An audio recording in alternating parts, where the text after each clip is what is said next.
Honorable Chancellor is conferring the honorary doctorate degrees to the eminent persons. ಕಾನೂನು ಹಾಗೂ ನ್ಯಾಯಾಂಗ ಕ್ಷೇತ್ರದಲ್ಲಿ ಸಲ್ಲಿಸಿರುವಂತಹ ಗುರುತರ ಸೇವೆಯನ್ನು ಪರಿಗಣಿಸಿ ಅಡ್ವೊಕೇಟ್ ಶ್ರೀಮತಿ ಅರ್ಚನಾ ಪ್ರದೀಪ್ ತಿವಾರಿ ಅವರಿಗೆ ಇಂದು ಗುಲ್ಬರ್ಗಾ ವಿಶ್ವವಿದ್ಯಾಲಯ ಗೌರವ ಡಾಕ್ಟರೇಟ್ ಪದವಿಯನ್ನು ನೀಡಿ ಗೌರವಿಸ್ತಾ ಇದೆ. ಸನ್ಮಾನ್ಯ ಕುಲಾಧಿಪತಿಗಳು ಗೌರವ ಡಾಕ್ಟರೇಟ್ ಪದವಿಯನ್ನು ಪ್ರದಾನ ಮಾಡ್ತಾ ಇದ್ದಾರೆ. ಅದೇ ರೀತಿ ಕಲ್ಯಾಣ ಕರ್ನಾಟಕ ಭಾಗದ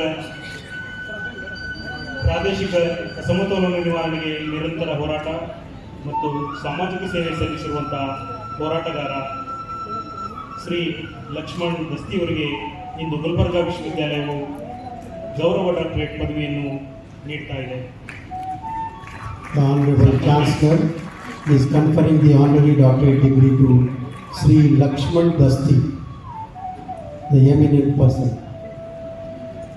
ಶಿಕ್ಷಣ, ಕೃಷಿ ಮತ್ತು ಕೃಷಿ ಉದ್ಯಮ ಕ್ಷೇತ್ರದಲ್ಲಿ ಸಲ್ಲಿಸಿರುವಂತಹ ಗಣನೀಯ ಸಾಧನೆಯನ್ನು ಪರಿಗಣಿಸಿ ಗುಲ್ಬರ್ಗಾ ವಿಶ್ವವಿದ್ಯಾಲಯವು ಶ್ರೀ ಲಿಂಗರಾಜಪ್ಪ ಬಸವರಾಜಪ್ಪ ಅಪ್ಪ ಅವರಿಗೆ ಇಂದು ಗೌರವ ಡಾಕ್ಟರೇಟ್ ಪದವಿಯನ್ನು ನೀಡಿ ಗೌರವಿಸ್ತಾ ಇದೆ.